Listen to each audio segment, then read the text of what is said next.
말씀드리고요. 아까 저에 대해서 행패라는 단어를 쓰시는 것은 매우 부적절했다는 말씀을 다시 한번 지적합니다. 아무리 사과라고 하셔도 사과하지 않을 것이 뻔하기 때문에 제가 더 이상 사과 요구는 안 하겠습니다만 이거는 위원장이 하실 품격 있는 발언이 아니었다는 부분을 다시 한번 지적하고요. 아까 본인이 필리버스터 한 것은 도이치모터스 관련된 법안이라고 하셨는데요. 제가 한번 그 영상 보여드리겠습니다. 영상 틀어보세요. 아니, 왜냐면 위원장께서 지금 아니라고 말씀하셨는데요. 만나요 4300 둘이서 만납시다 8만주 살짝 쿵데이트 도이치모니어스. 자, 근데 저기에 뭐라고 써있냐면, 아니, 거기 화면을 띄워줘야죠. 12시에 무제한 토론 밑에 보면 방송사법 필리버스터라고 해 있습니다. 그래서 아까 위원장께서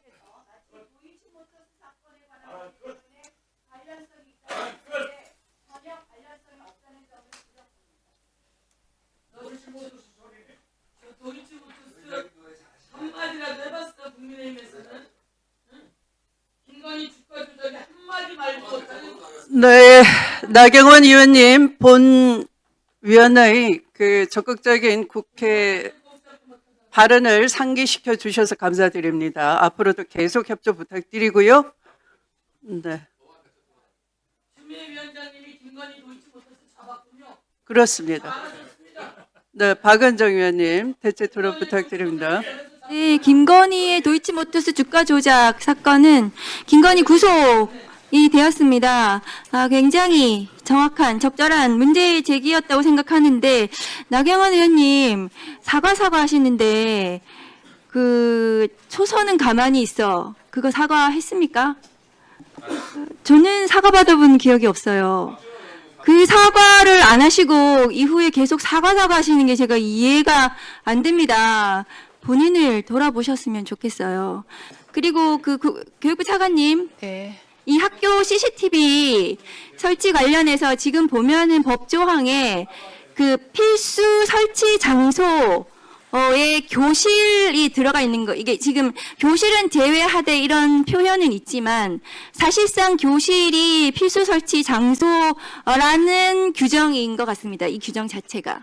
이렇게 되면은 학교의 학교 전체가 다 이제 CCTV 설치 장소가 되는 건데요.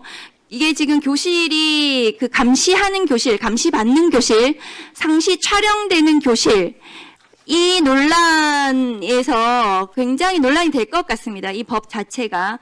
그런데 외국의 법에서는 이게 계속 선택적으로 자발적으로 이렇게 CCTV 설치하는 것으로 법안이 만들어서 이렇게 시행하는 것 같거든요. 그러니까 우리나라만 이게 지금 교실을 이 법에 보면은 교실이 포함되는 것으로 법문에 이제 지금 규정이 돼버리면 이렇게 되면은 이 예외로 교실을 빼는 걸 해야 되는 거거든요. 이 법에 따르면은 그러면은 굉장히 위축되고 교사의 교육 활동이 위축되는 문제가 저는 굉장히 심각하다. 그러니까 이런 지적인 것 같습니다. 지금 존경하는 박지원 의원님 말씀도 그렇고 존경하는 우리 추미애 위원장님 말씀도 그렇고 그래서 저는 이 모든 학교 CCTV 설치 의무화 이 규정을 이렇게 하는 것이 아니라 그냥 포괄적으로 이렇게 규정을 하면서 다만 이제 사고 범죄 위험이 높은 여기를 필수 장소로 하되 다만 그것도 좀 지침이라든가 뭐 이런 것으로 좀 이렇게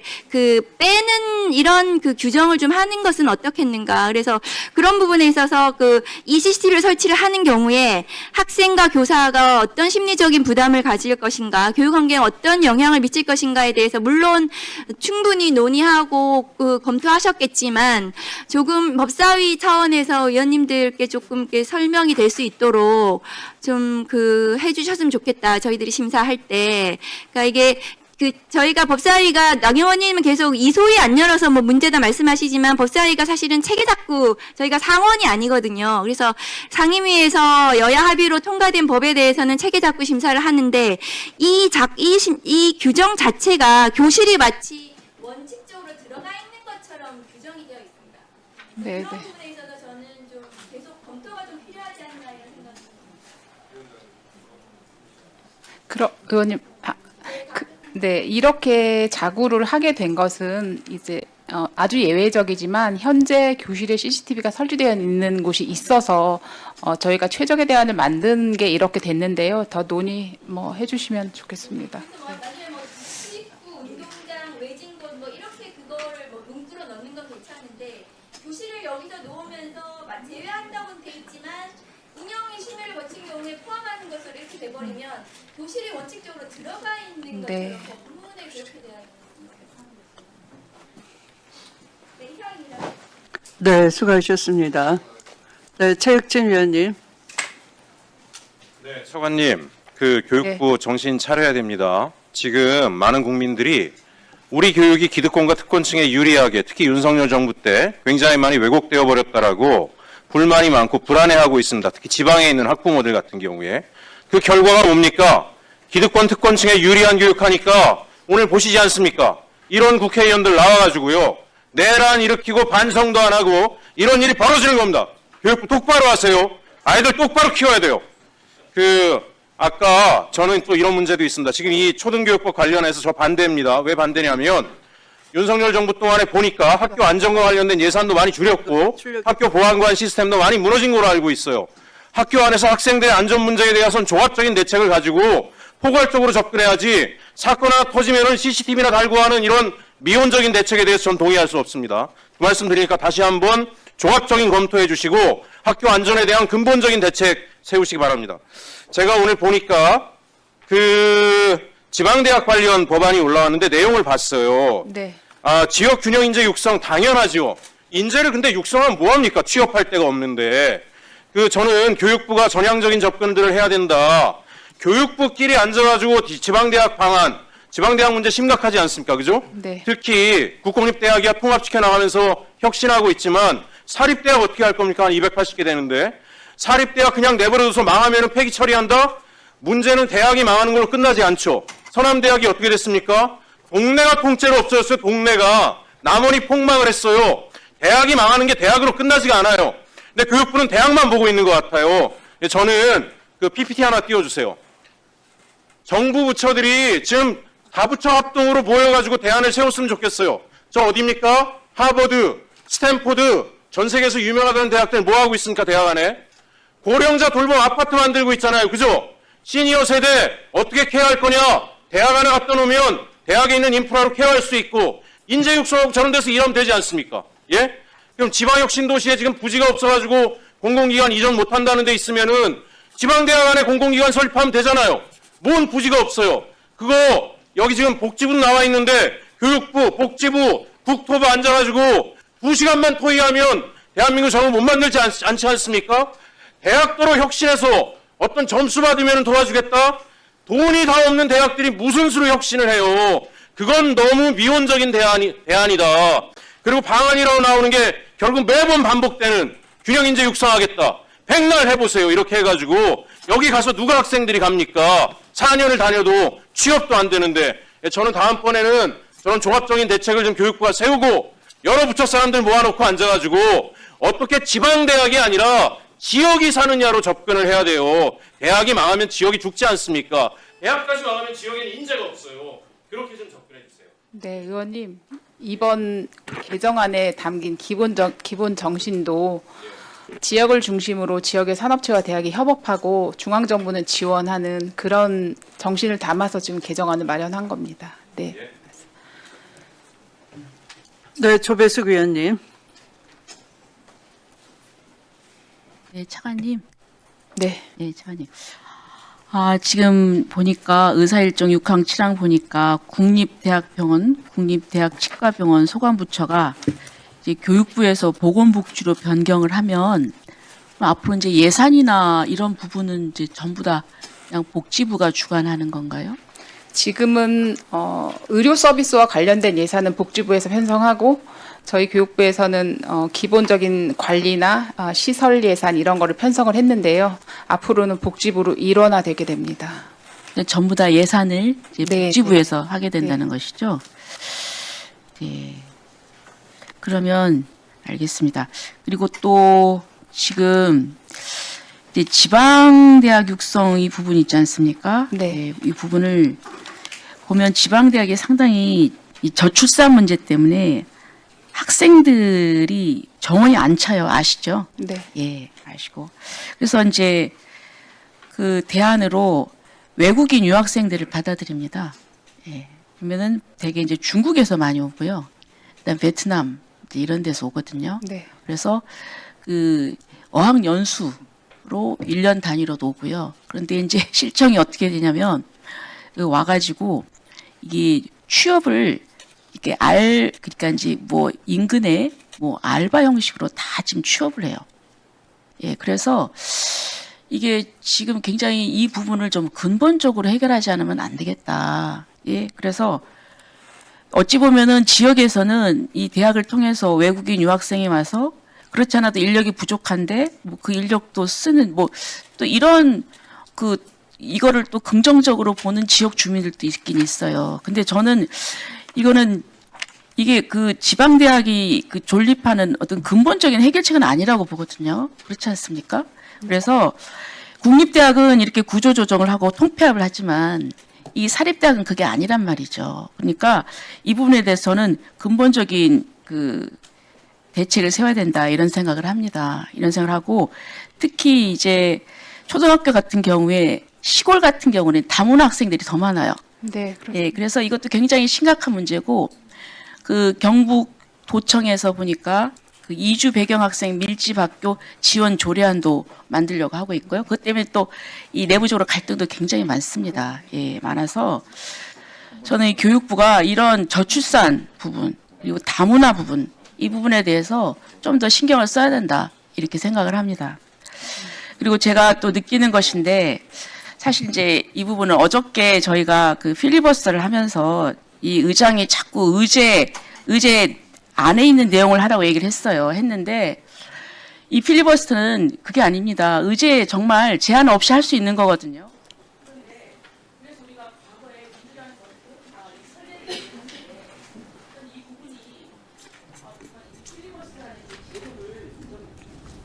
야당이 할 수 있는 유일한 그 합법적인 의사 진행이거든요. 이 부분을 저는 또 많이 좀 본인들이 과거에 민주당이 옛날에 어떻게 했는지 그것도 좀 돌아보면서 조배숙 의원님, 본회의장의 5분 발언을 통해서 위원님이 하고 싶은 말씀을 해주시는 것이 더 낫겠습니다. 지금 대체 토론에 집중해 주시기 바라고요. 자, 그러면 이 정도로 대체 토론을 마치시고, 네, 법률안을 하는 절차에 들어가도록 하시죠. 자, 그러면 의사일정 제6항 및 7항의 법률안은 원안대로 의결하고자 하는데 이의 없으시죠? 6, 7항은 해드리시죠. 네. 가결되었음을 선포합니다.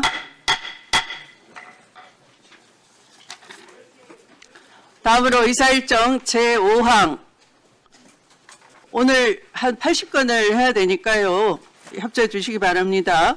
의사일정 제5항, 제8항, 제10항, 제11항의 법률안은 전문위원이 수정한 부분은 수정한 대로 그 외의 부분은 원안대로 의결하고자 하는데 이의 없으십니까? 네, 가결되었음을 선포합니다. 의사일정 제9항의 법률안은 전체 회의에서 계속하여 심사하도록 하겠습니다. 그러면 최원옥 차관님 수고하셨습니다. 이석하셔도 좋겠습니다만 아까 그 계류된 법안에 대해서는 다시 검토하시고 충분히 정보 주체의 어떤 뭐 때문에 그런 항의를 하는지에 대해서도 심사숙고해 주시고 이 법안은 너무 거칠어요. 그냥 교실을 겨냥해서 CCTV를 설치해야 된다로 돼 있어요. 사실은 네. 많이 피해가는 거지만, 네. 그래서 학교를 대상으로 한 안전 확보가 어떻게 하는 것이 최상이겠느냐 하는 부분을 대책을 찾아주시기 바랍니다. 이거는 좀 문제가 심각한 것 같습니다. 네, 그럼 너무 쉽게 가려고 하시면 안 될 것 같습니다. 네, 네, 알겠습니다. 수고하셨습니다. 네, 네.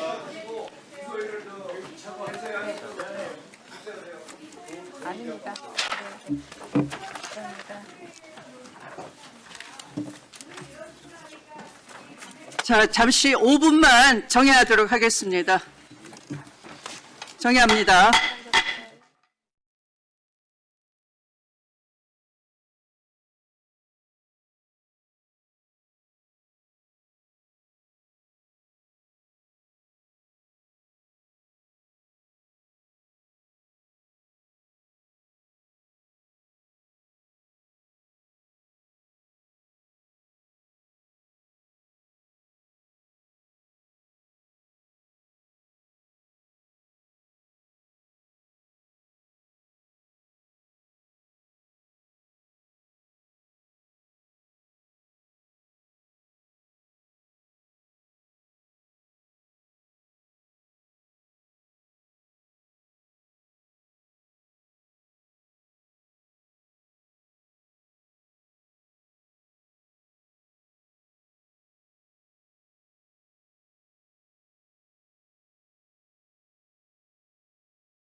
풍기 현상이 일어날 거다.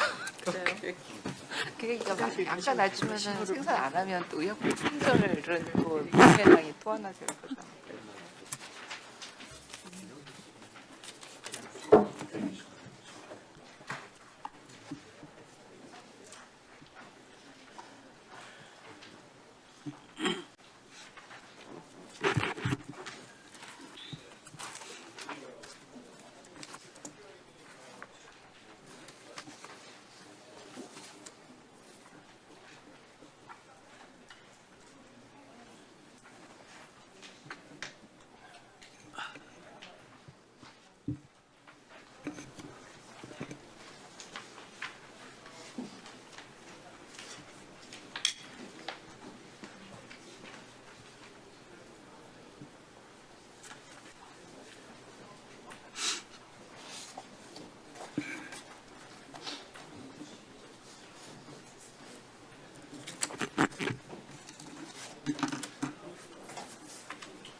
의석을 정돈해 주시기 바랍니다. 회의를 속개하겠습니다.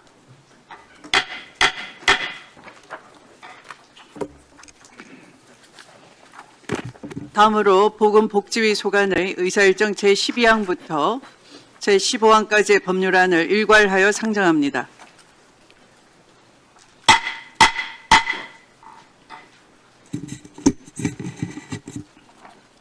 의사일정 제14항 및 제15항의 법률안은 앞서 전체 회의에 상정되었다가 계류된 법안으로 전문위원의 검토 보고를 이미 들은 바가 있습니다. 박혜진 전문위원께서 나머지 제12항 및 제13항에 대해 검토 보고해 주시기 바랍니다. 의사일정 제12항 및 제13항 보건복지위원회 소관 2건의 법률안에 대한 체계작구 검토 결과 보고드리겠습니다.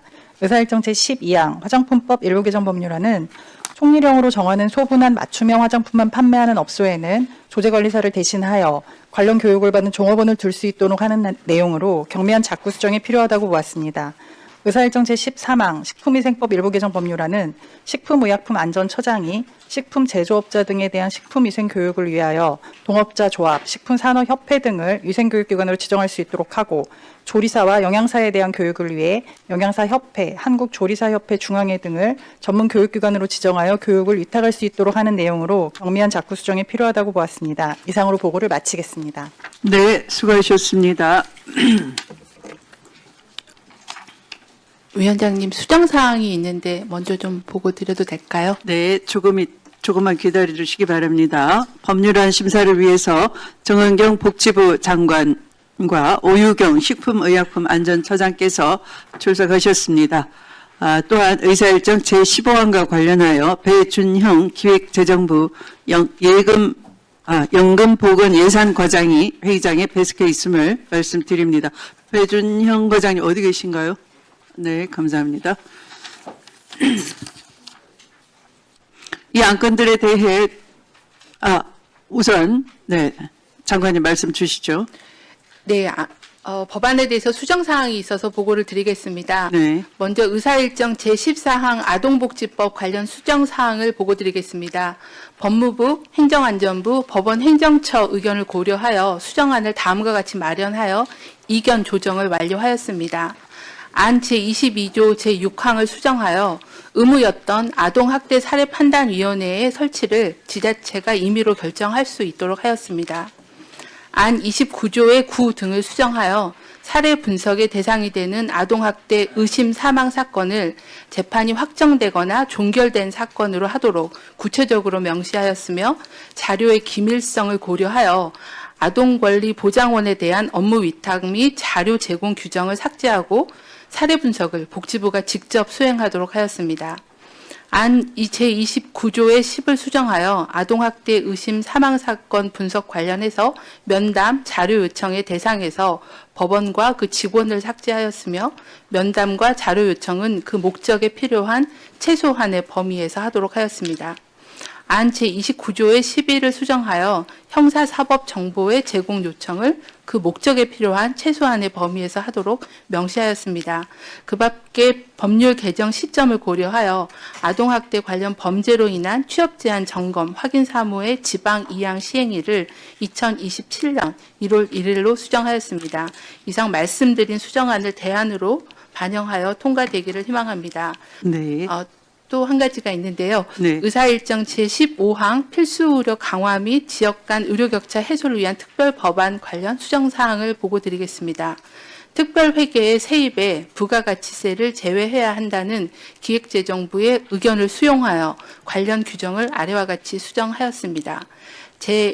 안 제29조 일반 회계로부터의 전입 조항을 삭제하는 대신 제27조 세입 조항에 기존 제29조의 내용 중 기재부와 합의된 담배 개별 소비세 총액의 55% 및 수입 담배 관세 항목과 다른 회계로부터의 전입 근거를 반영함으로써 단일 조항으로 통합하였습니다. 이상 말씀드린 수정안을 대안에 반영하여 통과되기를 희망합니다. 이상입니다. 네.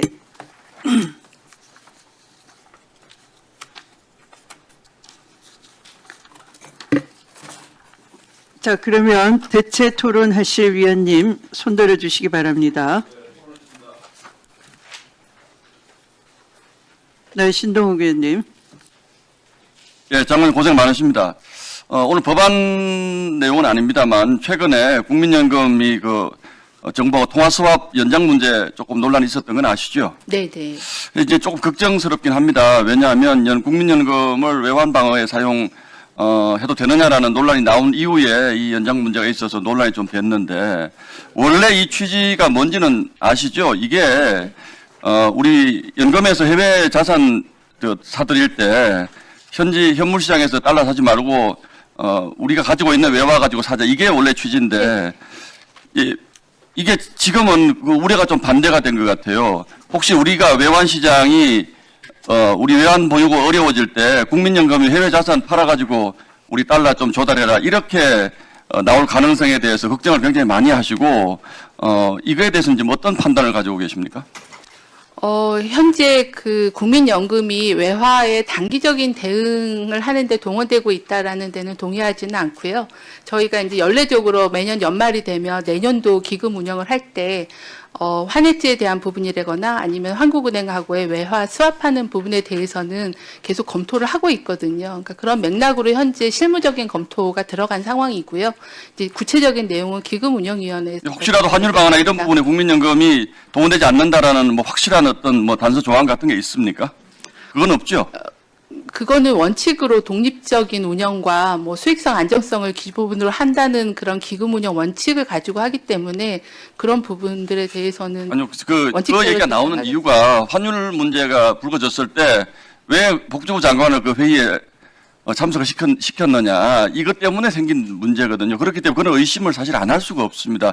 그 부분에 대해서 혹시 환율 방어에 국민연금이 동원될 수 있는 가능성은 원천적으로 없는지 한번 장관님이 연금 전문가가 아니시기 네. 때문에 좀 전문가들에게도 좀 한번 물어보시고 복지부 내에서도 이게 잘못하다가 나중에 그런 문제가 생겼을 때 어떻게 할 것인지 좀 대책을 좀 세워주시기 바랍니다. 네, 그 말씀 잘 알겠고요. 또 그 연금의 수익성 차원에서도 그 환율의 변동성 자체가 상당한 리스크가 있고 저희도 고려해야 할 요인이기 때문에 저희의 원칙을 가지고 판단하도록 하겠습니다. 예, 알겠습니다. 그리고 그 조금 전에 최혁진 의원, 박은정 의원님 저에 대한 문제 제기 아주 잘 들었습니다. 그런데 다만 한 가지 저에 대한 말씀 언제든지 하실 수가 있어요. 공격도 좋으시고 품격 없게 하셔도 좋습니다. 다만 부탁드리는 거는 이 면책특권 뒤에 숨어서 사실이 아닌 것을 사실인 것처럼 제가 무슨 우리 의원들을 밖으로 나오라 했다든지 이런 것들은 기소장에도 전혀 없습니다. 다만 한동훈 대표가 어떤 얘기를 나누었다라는 데 대한 검찰의 평가가 있을 뿐인데 면책 특권 뒤에 숨어서 그런 말씀하지 마시고 사실대로 말씀해 주시기 바랍니다. 예, 알겠습니다.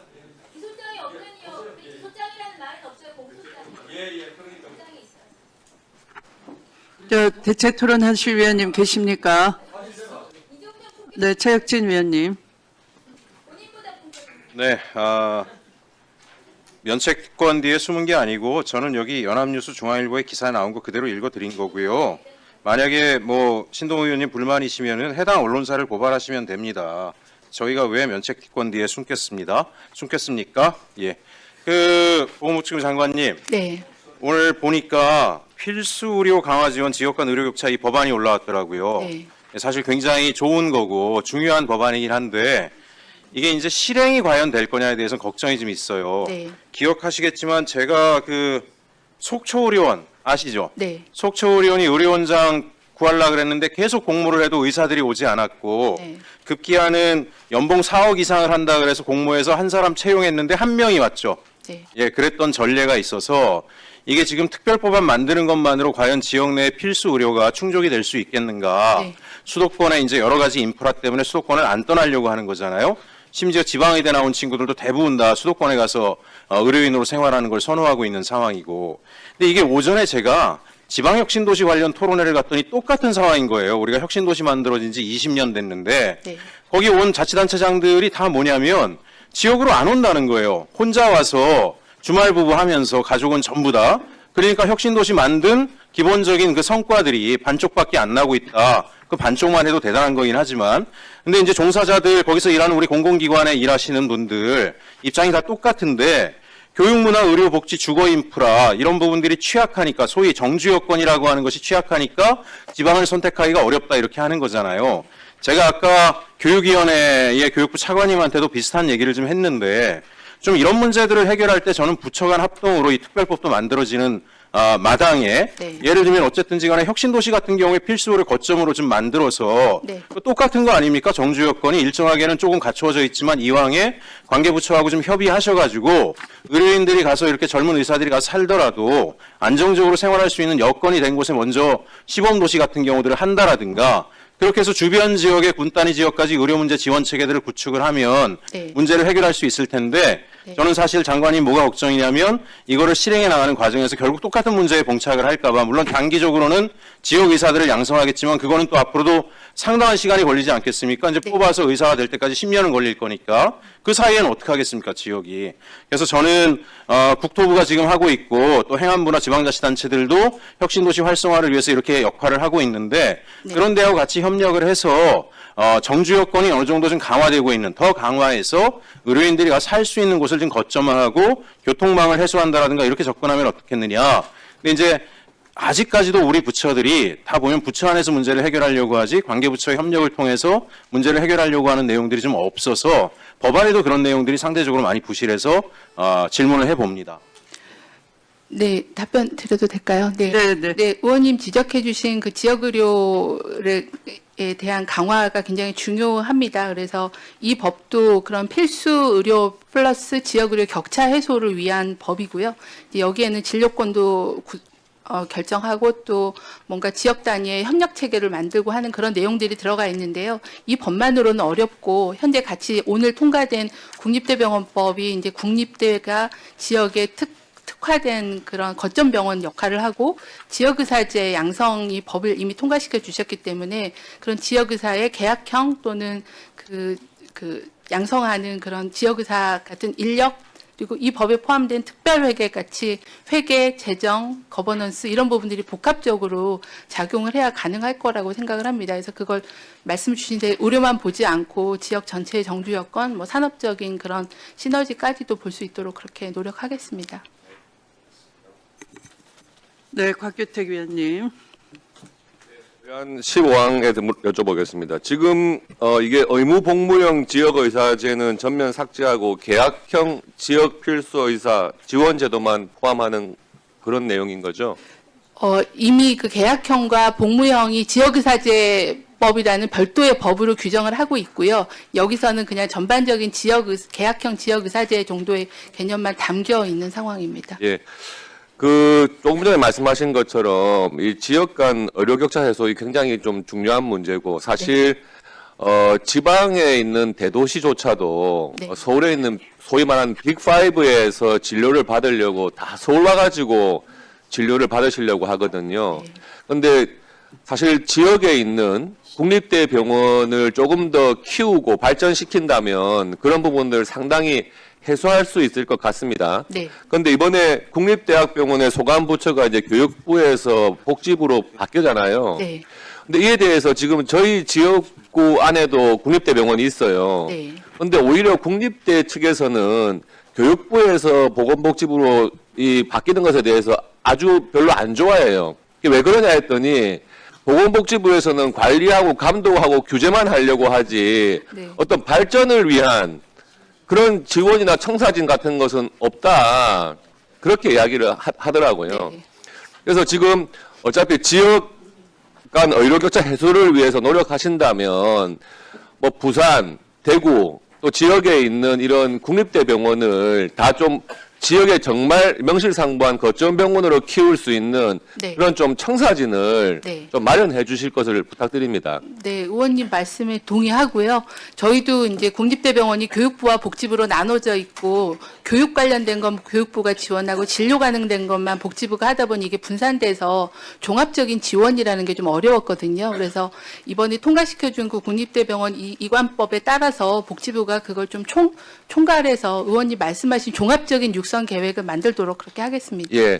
그리고 지금 당장 우려가 되는 게 부산에 국립대병원인 부산대병원이 있어요. 네. 부산병원이 있는데 원래 이게 병동 문제, 시설 문제 이렇게 워낙 낙후돼 가지고 글로벌 허브 메디컬 사업을 위해 가지고 지금 예타 중이었거든요. 네. 예타 중이었는데 지금 소관부처가 중간에 바뀌는 상황이 돼 버리니까 이 예타에 혹시 준비가 좀 소홀하거나 악영향을 미칠까 봐 굉장한 우려를 하고 있는데 이 부분 소관부처가 옮겼다고 해가지고 뭐 특별히 불이익을 받거나 또는 절차가 지연되거나 이런 문제가 없도록 장관이 잘 좀 챙겨봐 주시기 바랍니다. 네, 저희도 국립대병원 육성하는 거는 저희도 마찬가지의 그 목적을 가지고 있기 때문에요. 잘 살펴보겠습니다. 예, 이상입니다. 네, 박지원 의원님 토론해 주십시오.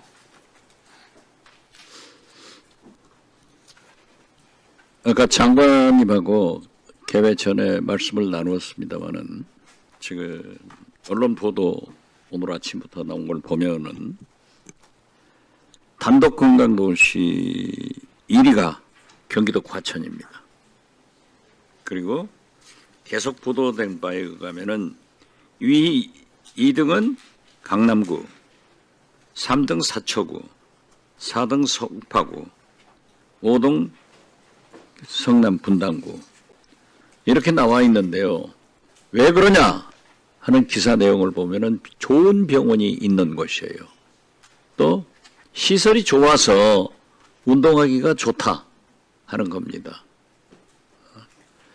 제가 말씀드리는 것은 아까 우리 존경하는 곽효택 의원님이 국립대 병원을 거점으로 좀 육성시켜야 된다. 저도 전적으로 찬성합니다. 네.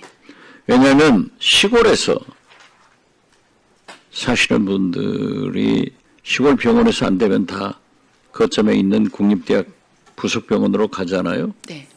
그런데 그것도 해야 되지만은 제가 지난번에 말씀드렸던 그 거점 취약지역 네. 병원 12월 중에 만나 주신다고 하니까 네. 좋습니다. 거기에는 경상북도, 안동, 강원도, 전국 취약지역 병원들의 협회예요. 그러니까 꼭 좀 만나셔서 네. 그러한 애로사항, 즉 의사가 부족한 것을 해결해 주는데 도와주시고요. 제가 묻고 싶은 것은 그 위에 단계의 병원들이 있죠. 네, 포가리차 병원 같은 종합병원이 있습니다. 종합병원. 네. 거기에도 분류가 돼 있죠. 네, 지정이 되어 있습니다. 175개 정도가. 네, 그분들도 만나보니까 지정만 해놓고 보건복지부에서 아무런 혜택도 없다 하는데 진짜 그럽니까? 아니요, 연간 한 8천억 정도 지원을 하고 있고요. 이제 일부는 수가로 지원하고 일부는 성과 평가를 해서 아마 이제 성과 평가한 결과에 따라서 지원을 할 예정이어서 그 부분은 지원 예정입니다. 이번에 행정안전부에서는 지방소멸 지역의 89곳을 선정해가지고 네. 연간 70억, 80억, 120억까지 지원을 하고 있어요. 네.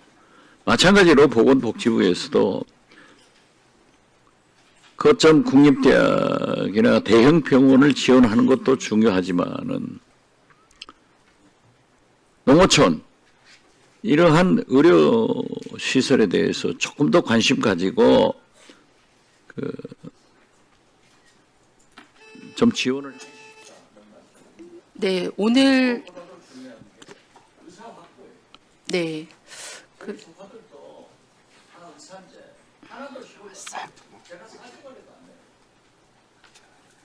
그런 것이 왜 발생하는가 잘 생각하셔서 우선 의료인의 농어촌 공급을 좀 원활하게 인센티브를 주고 그런 대책을 세워주시기 바랍니다. 네, 의원님 알겠습니다. 오늘 통과될 법에 있는 특별회계가 아마 이제 지자체에서 그런 의료 취약 지역에도 지원할 수 있는 그런 재원으로 활용될 수 있을 거라고 판단하고 있습니다. 지자체는요, 예를 들면 그러한 지원이 필요 없는 강남구 이런 데는 많은 예산이 있지만 농어촌 지역 네, 세수가 없어요. 취약 돈이 없어요. 네. 심지어 교육부도 그러지만 정부 공모사업에도 지방부를 20-30% 부담을 해야 되니까 공모를 못해요. 그 돈이 없으니까. 이런 현실을 보시라 이거예요.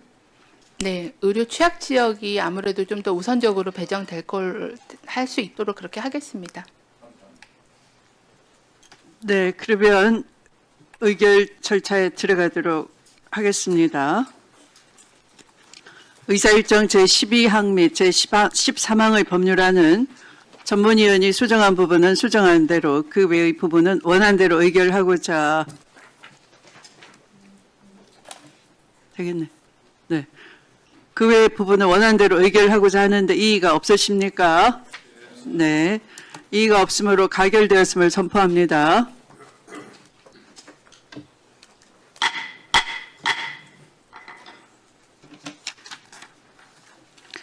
다음으로 의사일정 제14항 및 제15항의 법률안은 대체 토론에서 논의된 사항을 반영하여 전문위원이 수정한 부분은 수정한 대로 그 외의 부분은 원한 대로 의결하고자 하는데 이의가 없으십니까? 네, 가결되었음을 선포합니다. 네, 그러면 정원경 장관님과 오유경 처장님 수고하셨습니다. 이석하셔도 되겠습니다.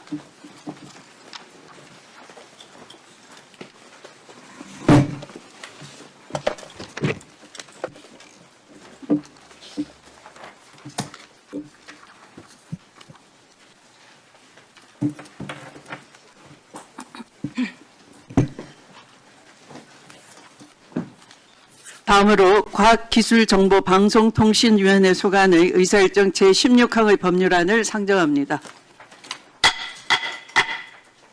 박혜진 전문위원 검토 보고해 주시기 바랍니다.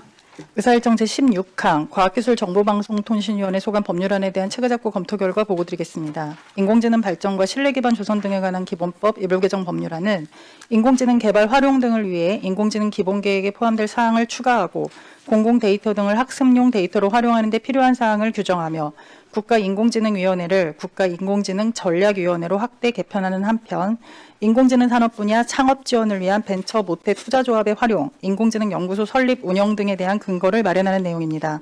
다만 안 제6조 제2항은 과학기술정보통신부 장관이 수립하는 인공지능 기본계획에 초중등 교육법에 따른 교육과정 연구개발, 보급 지원 등을 포함하고 있고 안 제7조와 제8조는 국가인공지능전략위원회 기능에 인공지능 관련 예산의 심의 의결 등을 포함하고 있는데 이는 각각 교육부, 국가교육위원회 및 기획재정부 등의 소관에 속하는 사항이므로 각 기관의 권한 범위를 고려할 필요가 있다는 점, 안 제22조의 2는 과학기술정보통신부 장관이 대학, 기업 등과 공동으로 인공지능 연구소를 설립할 수 있도록 하고 있으나 그 법적 성격 등이 불명확한 측면이 있다는 점에 대한 검토가 필요할 것으로 보았습니다. 이에 대해 과학기술정보통신부는 교육부, 국가교육위원회 및 기재부 등과의 협의를 거쳐 다른 부처의 소관에 속하는 사항과 대학, 기업 등과의 연구소 공동 설립에 관한 사항은 삭제하는 수정 의견을 제시하였습니다. 이상 과학기술정보통신부의 수정 의견과 그 밖의 개정 대상 조문 간 시행일의 불일치를 해소하는 등의 작구 수정 내용은 검토보고서 원본과 주소본을 참고해 주시기 바랍니다. 이상으로 보고를 마치겠습니다. 네, 수고하셨습니다. 법률안 심사를 위해 구혁채 과학기술정보통신부 제1차관께서 출석하셨습니다. 배경훈 과학기술정보통신부 장관은 K반도체 비전과 육성 전략 보고의 참석으로 인해 차관이 대리 출석하였다는 점을 말씀드립니다. 그러면 이 안건들에 대해 대체 토론하실 위원님 계십니까?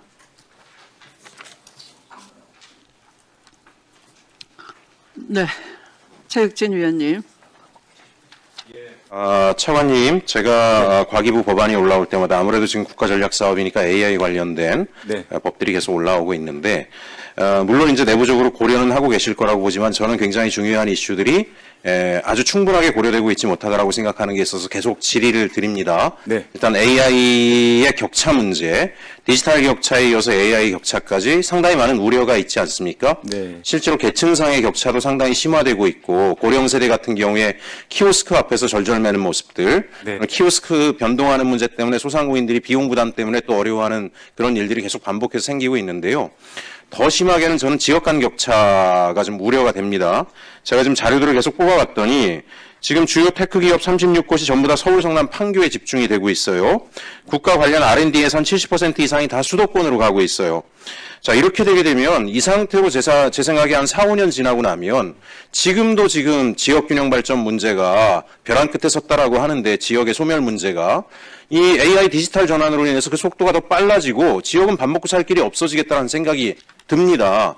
그러니까 과기부가 특단의 조치를 해야 된다라고 보는데 저는 이제 납득이 안 되는 게 이 디지털 기술이나 AI 기술은 사실은 장소의 제약을 안 받지 않습니까?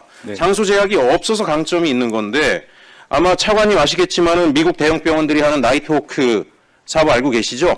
예, 인도하고 미국이 이제 시차가 정반대니까 밤에 MRI 판독이나 이런 것들 같은 경우에 디지털 환경 속에서 인도와 낮 시간에 다 해결해 주고 그로 인해서 의료진의 과로도 줄이고 업무도 효율화되고 비용도 절감되고 그 의료 비용 절감으로 가는 거 아니겠습니까? 장소에 제약이 없단 말이에요. 그러니까 이 AI 관련된 주요 정부 인프라나 투자 인프라들이 수도권에 집중될 하등의 이유가 없다. 물론 이제 거기에 핵심 연구진이나 이런 사람들의 정주 여건이나 이런 부분들은 개선을 해야 되겠으나 KTX 교통망이나 이런 것들도 좋아지고 있고 정주 여건 개선에서 정부가 여러 부처가 협력해서 추가 투자를 하면 되지 않습니까?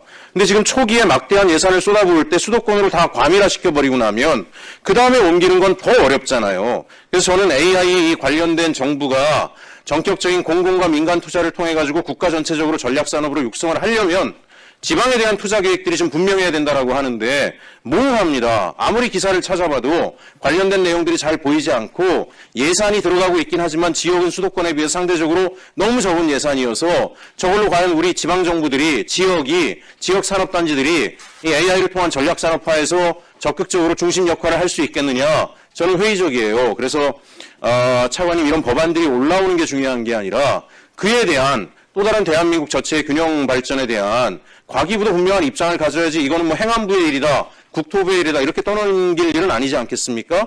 거기에 대해서 이 법안 관련해서도 관련된 전략 수립 내용이 있으니까 한 말씀 부탁드립니다. 예. 네, 의원님 말씀에 전적으로 공감을 하고요. 그 지역의 나름대로의 그 특성화된 데이터들이 많이 있습니다. 저희가 AI를 좀 더 고도화시키려면은 데이터들이 굉장히 중요한데 오히려 수도권도 중요하지만 지역의 뭐 조선이라든지 뭐 어떤 특별한 뭐 광이라든지 지역의 소재라든지 이런 지역별로 특화된 산업이 잘 돼 있는 경우가 많기 때문에 그런 특화된 산업과 AI가 접목해서 AX 전략을 저희들이 발표한 바도 있고요. 내년도 이런 사항들을 감안해서 AI 전체적인 예산이 3배 이상 증액되었습니다.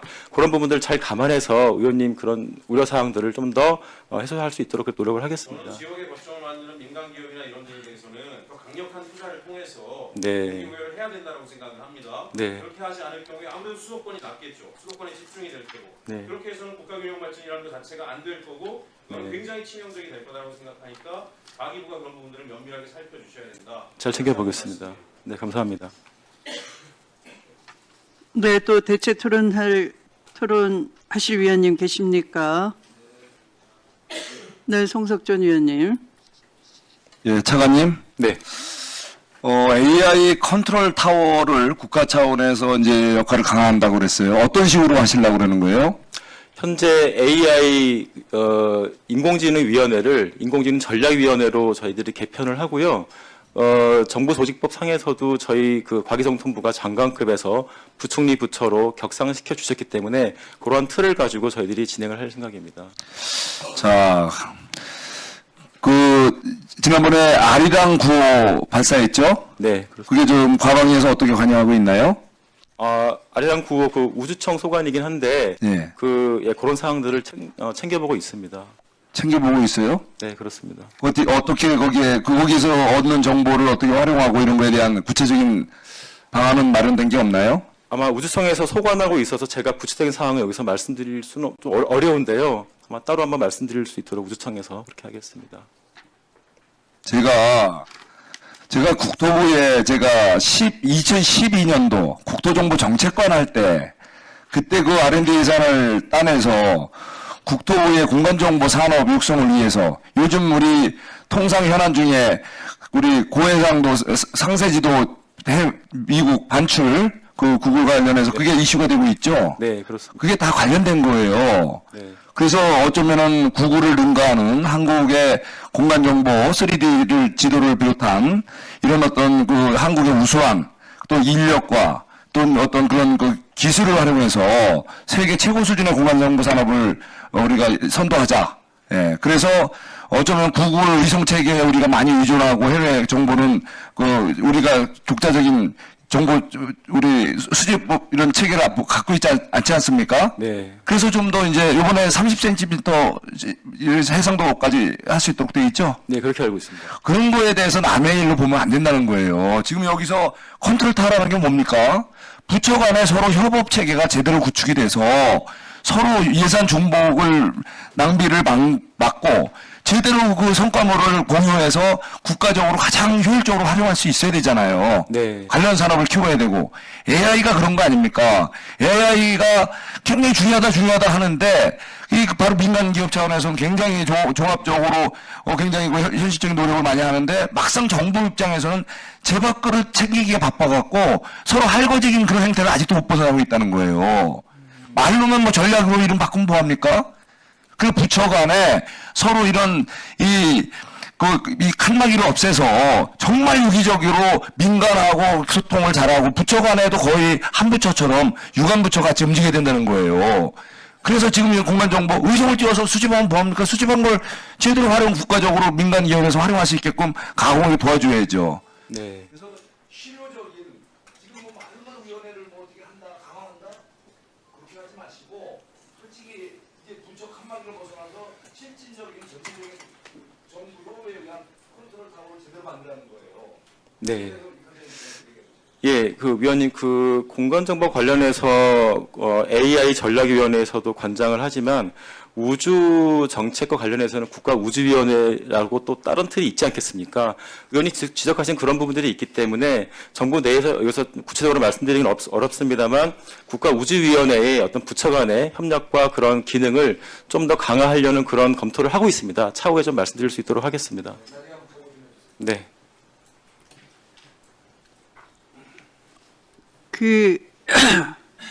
전문위원 검토 의견에서 이 정부 조직법에 따라서 초중등 교육법에 따른 교육과정의 연구개발 보급 지원 및 홍보에 관한 사항을 이 초중등 교육의 지원 및 홍보에 관한 사항으로 바꾸면 좋겠다, 수정하면 좋겠다라고 했는데요. 그렇다 하더라도 역시 같은 문제점이 발생하는 것 같아요. 그래서 여기서 단순히 초중등이라는 것은 삭제를 하시고 6조 2에 인공지능 기술의 이해 및 활용을 위한 교육의 지원 이렇게 하시면 어떨까요? 그러니까 왜냐하면 인공지능 격차 해소가 이 지방에 대한 격차 해소도 필요하지만 또한 세대 간의 격차 해소도 필요하죠. 그래서 노령 세대, 중고령 세대를 위한 교육 지원도 또 필요할 것 같아요. 그러니까 그냥 포괄적으로 교육 지원 이렇게 하시는 것이 더 낫지 않나 싶은데요. 예, 위원장님 그 의견에 예, 그런 부분도 괜찮을 것 같습니다. 뭐 수용할 수 있을 것 같습니다. 네네. 그러니까 초, 중 등 요 세 글자를 빼고 그냥 교육의 지원 및 홍보에 관한 사항 이렇게 하시면 좋겠습니다.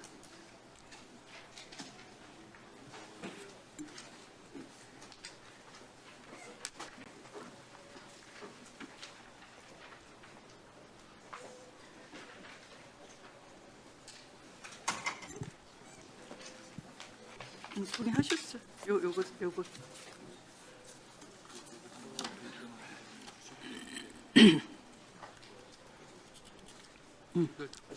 네. 그러면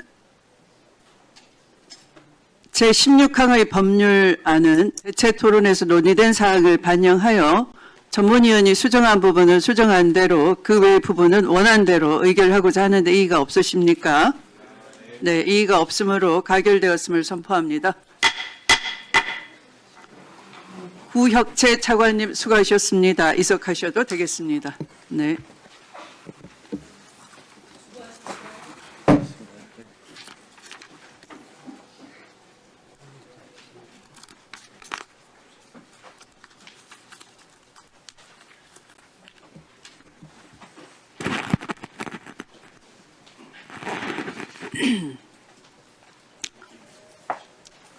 다음으로 외교통일위원회 소관의 의사일정 제17항부터 제22항까지의 법률안을 일괄하여 상정합니다. 박병섭 전문위원 검토 보고해 주시기 바랍니다. 네, 외교통일위원회 소관 6건의 법률안에 대한 체계자구 검토 결과를 주요 사항 중심으로 보고드리겠습니다. 각 법률안에 대한 수정 의견은 외교부, 통일부 및 재외동포청과 협의하여 제시된 것임을 말씀드립니다. 먼저 의사일정 제17항 6.25 전쟁 납북 피해 진상규명 및 납북 피해자 명예회복에 관한 법률 일부 개정 법률안은 6.25 전쟁 중 북한에 납북된 전시 납북자 가족의 권익 향상을 위해 납북자 가족 단체를 법정단체로 규정하는 내용입니다. 체계자구 검토 결과 안 제12조는 전시 납북자 가족 단체 중 현재 유일하게 활동하고 있는 사단법인 6.25 전쟁 납북인사 가족협의회를 이 법에 따른 단체로 하고자 하는 취지인데 경과 조치를 두지 않을 경우 해당 기관이 개정안에 따라 통일부 장관의 승인을 받을 때까지 현행법에 따라 받을 수 있었던 예산 지원을 받을 수 없는 문제가 발생할 수 있으므로 해당 기관을 이 법에 따른 단체로 간주하는 경과 조치를 두는 수정 의견을 마련하였습니다. 의사일정 제20항 외무공무원법 일부 개정 법률안은 특임공관장이 제외공관장의 직위에서 면한 후 60일이 되는 날 퇴직하는 것에서 30일이 되는 날 퇴직하는 것으로 하는 내용입니다. 체계자구 검토 결과 개정안이 적용될 대상이 명확하지 않으므로 이 법 시행 이후 제외공관장 직위에서 면하게 되는 특임공관장부터 개정안을 적용되도록 하는 수정 의견을 마련하였습니다. 의사일정 제21항 국제개발협력기본법 일부 개정 법률안 대안은 제외공관이 관할구역에서 실시하는 유상협력을 제외한 국제개발협력에 대한 현황을 연 1회 파악하여 주관기관을 거쳐 국제개발협력위원회에 보고하도록 하는 등의 내용으로 기획재정부는 제외공간의 국제개발협력 사업 중 유상협력 사업 추진 상황에 대한 별도 파악과 기획재정부에 대한 보고는 현장의 혼선을 초래할 우려가 크고 유상협력 사업은 대외경제협력기금법에 따라 규율되어야 하므로 안 제23조 제3항에서 개정안처럼 유상협력을 제외해야 한다는 의견을 제시한 반면 국무조정실은 우리나라 국제개발협력 사업의 40%를 차지하는 유상 분야 국제개발협력 사업에 대한 현황 파악 및 보고를 안 제23조 제3항에서 제외할 경우 해당 규정의 신설 취지인 국제개발협력 사업의 성과관리 체계 강화 목적을 달성할 수 없으므로 유상협력 사업을 포함해야 한다는 의견을 제시하였습니다. 의사일정 제18항은 경미한 자구 수정이 필요하다고 보았고 의사일정 제19항 제22항은 체계 자구에 별다른 문제점이 없다고 보았습니다. 이상 보고를 마치겠습니다. 네, 수고하셨습니다. 법률안 심사를 위해 조현 외교부 장관님, 김남중 통일부 차관님, 김경협 재외동포청장님께서 출석해 주셨습니다. 정동영 통일부 장관은 통일부 출입기자단 워크숍 참석으로 인해 차관이 대리 출석하였다는 점을 말씀드립니다. 본 안건들에 대해 대체 토론하실 위원님 계십니까? 네, 송석준 위원님. 당황했습니다, 제가. 고맙습니다. 셋이 쓰는데 꼭 나를 나중에 해주더니 오늘.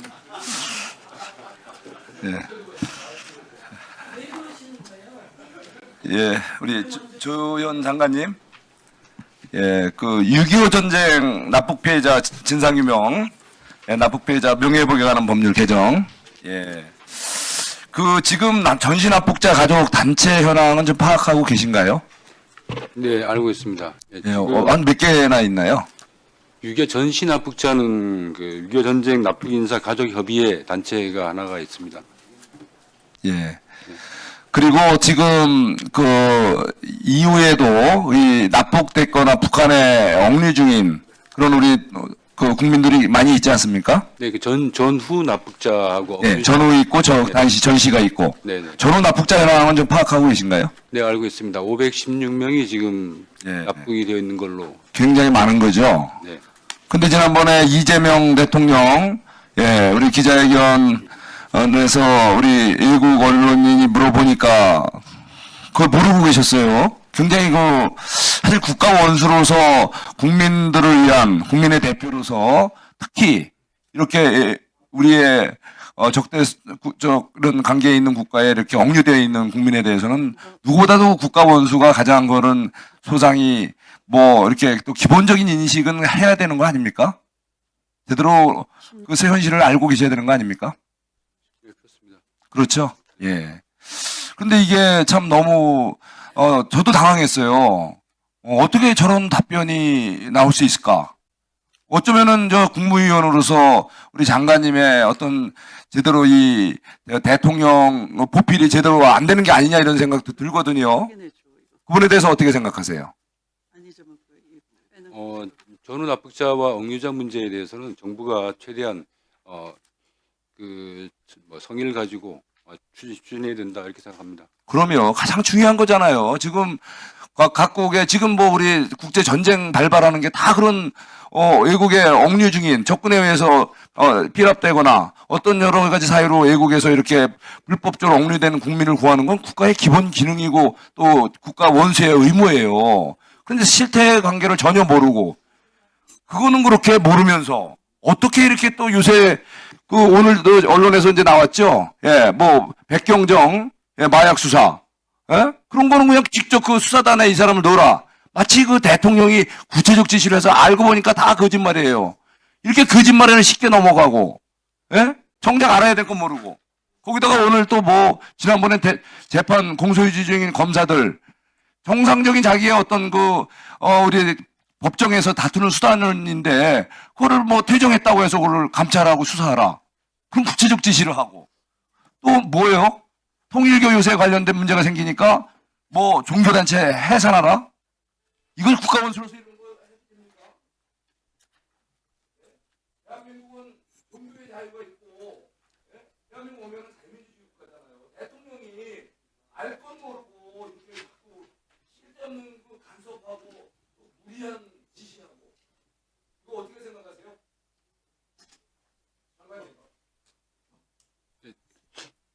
네, 장관님 법안과 무관한 것은 답변하지 않으셔도 됩니다. 지금 현안 토론 시간이 아닙니다.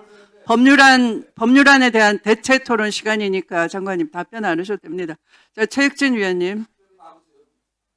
그러니까 하여간 예측을 빗나가지 않습니다. 예? 예측을 빗나가지 않아요. 그렇게 격려하고 웃어드렸고 박수를 보냈고 오랜만에 질의하시라고 했더니 역시나 똑같은 태도를 보입니다. 위원장님, 이 시간 이후로 절대 발언 기회를 주지 마시기 바랍니다. 그리고 관련된 내용과 관련해서는 이따 고유법 심의할 때 내용이니까 제가 따로 이야기를 하겠습니다.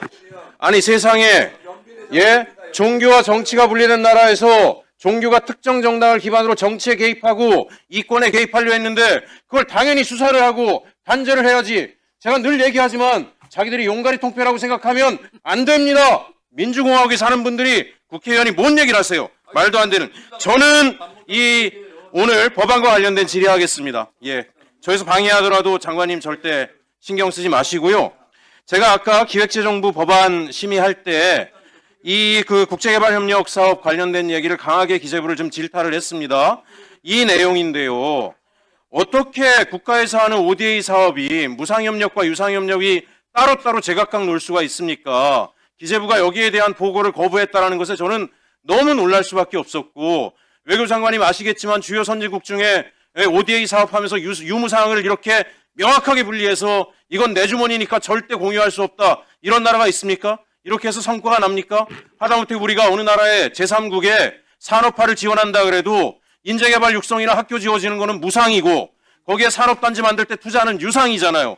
그게 일관되게 계획성 있게 가야 되는데 지금 기재부가 무슨 짓을 합니까? 이게 지금 당연히 외교부에서 보고를 받는다라고 하면 유상사업은 어떻게 가고 있는지를 분명히 보고를 해야 되고 국조실에서 조율을 해가지고 무상사업과 유상사업이 연계해서 시너지가 나야 되게 하는데, 제가 강력하게 기재부에 대해서 문제 제기를 했기 때문에 지금 오늘 법안은 이렇게 하더라도요, 장관님 이거 절대 외교부가 여기서 물러서시면 안 된다라고 생각을 하고 국조실과 함께 저희 법사위에서도 분명하게 입장을 내고 있으니까 기재부도 대한민국 국민의 돈을 가지고 ODA 사업을 하는데 어떻게 자기 주머니처럼 이렇게 할 수가 있습니까? 강하게 입장을 계속 견지해 주실 것을 부탁드립니다. 이렇게 가면 안 되는 건 외교부에서 훨씬 더 잘 알고 있지 않습니까?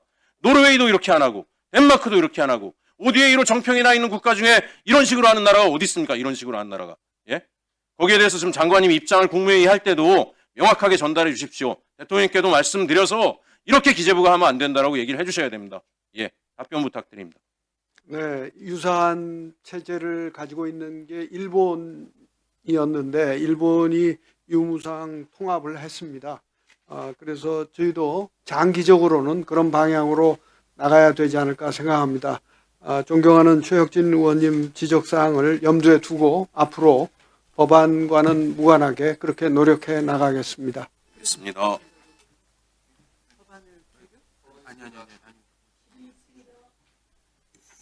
네, 서영교 위원님. 재외동포 청장님. 네. 재외동포 청장님이 하실 일이 많으시죠? 많습니다. 제가 가서 뵙고 그러다 보면 우선 그 외국에 가 있는 우리 동포들이 사실은 재외동포 청장님을 찾아올 정도의 사람들이면 상당히 위상이 높은 사람들이잖아요. 네, 나름대로 현지 국가에서 영향력도 있고 안정적으로 정착돼 있는 동포 지도자라고 생각을 합니다. 그렇습니다. 그런 분들을 그 행사할 때 많이 만났는데요. 말도 설고 물도 설고 낫도 선 곳에서 어마어마한 위상을 잡고 그래서 세계 한인회 회장들이 되어서 또 함께 그 국가를 오시기 때문에 그때마다 이재명 대통령이 만나주시는 것 같아요. 그래서 참 잘한다 이렇게 말씀드리고요. 그러면서도 또 그렇게 위상이 높은 분들도 있고 그렇지 않은 분들도 있는데 잘 챙겨주시길 꼭 당부드리고요. 그런데 이제 제가 만나 뵙게 되면 그런 이야기 합니다. 투표 한번 하러 오려고 그러면 저 독일 같은 경우에는 1박 2일 가야 된다. 중국에는 투표소 가려면 몇 날 며칠 달려야 된다. 같이 버스 타고 오면 또 선거법 위반이다. 뭐 여러 가지 얘기가 있어요. 이거에 대한 대책은 어떻게 세우실 겁니까? 지금 대책을 세우고 있고 행정안전위원회에서 지금 법안이 공직선거법 개정안이 논의 중에 있습니다. 우선 지금 이제 투표소 설치 기준을 완화해서 투표소 설치 기준 완화는 그동안 해왔는데요. 그런데 투표소를 몇 개 더 지금도 아직 상당히 부족합니다. 투표소를 몇 개 늘린다고 갈 수가 없어요. 그래서 왜냐하면 너무 먼 지역에 예. 투표소 몇 개 늘리는 건 의미가 없어서 전부 다 근본적으로 이야기하는 건 우편 투표제잖아요. 우선 우편 투표제나 지금 현재 전자 투표제 네. 이것도 지금 전자투표제는 이제 또 여러 가지 얘기가 있을 수 있는데 우선 그래서 우편투표제를 거기에서 지금 시간이 많지 않아서요. 예. 우편투표제를 여야가 어떻든 합의하고 있는 상황이라고 저는 생각합니다. 더 지금 강력하게- 아마 지금 법안 소위에서 심사를 하고 있는데 아직 좀 합의가 되질 않았습니다. 강력하게 합의하게 작업을 하셔야 되지 않겠습니까? 작업은 하고 있습니다. 열심히 좀 하세요. 네, 제가 알겠습니다. 드리는 말씀은요. 제가 행안위원장을 했었고 그때도 여야가 다 합의는 했습니다. 그런데 당시에 김기현 당시 원내대표가 틀었어요. 그래서 그 김기현 원내대표 때문에 안 됐거든요. 김석기 국민의힘 의원도 찬성하고 당시에 당대표였던 이준석도 찬성했었어요. 그런데 또 안 됐기 때문에 꼭 이거 잘해 주시고요.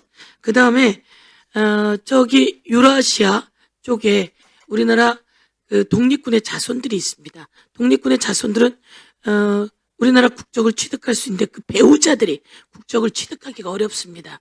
최근에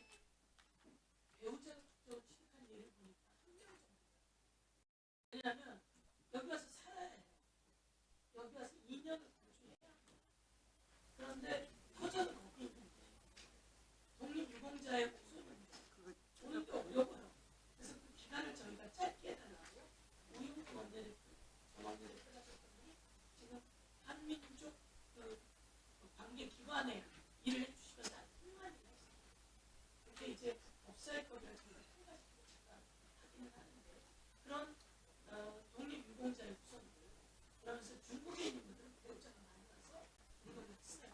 그래서 유라시아 이사님이 보다 설명을 해주셔서 국정을 회복하게 이주 국정이 되는 거냐 네, 한번 살펴보겠습니다. 살펴보시고 일하신 흔적을 발표를 좀 주시면 좋겠고요. 알겠습니다. 애써 일하시는 제가 보면서도 애쓰고 잘하시는 것 같아서 좀더 애써 주시고 알겠습니다.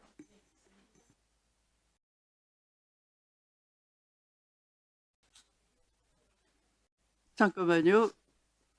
자, 외교부에서 답변을 좀 해주셨으면 좋겠는데, 그 국제개발협력 기본법 개정안에서